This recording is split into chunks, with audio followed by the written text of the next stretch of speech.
In this video guys, I'll be telling you how to get your app store back on your iPad.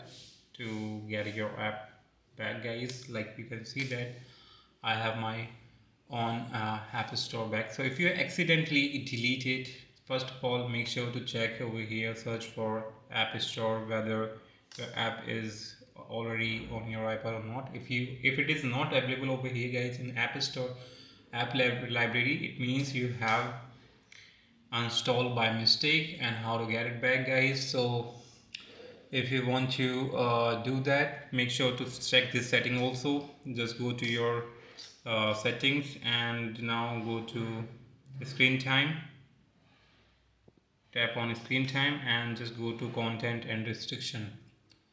And now guys, you have to check whether the if this is enabled, you have to check whether you are allowed to install. You have to tap on first option, but you have to check whether you are allowed to install application or not. If you are not allowed, you won't be able to see the app store on your iPad.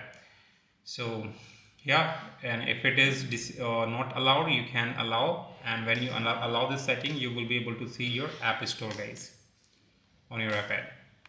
Fine. And second, the last thing you can do, if it is the icon is still missing, then you can try resetting your iPad. So just go to your setting and go to general, and in general you have to guys tap on this transfer or reset iPad, and you can just reset your iPad guys to restore its default uh, apps on your iPad. So App Store app is also one of the default applications applied from Mobile guys. Tell them bye.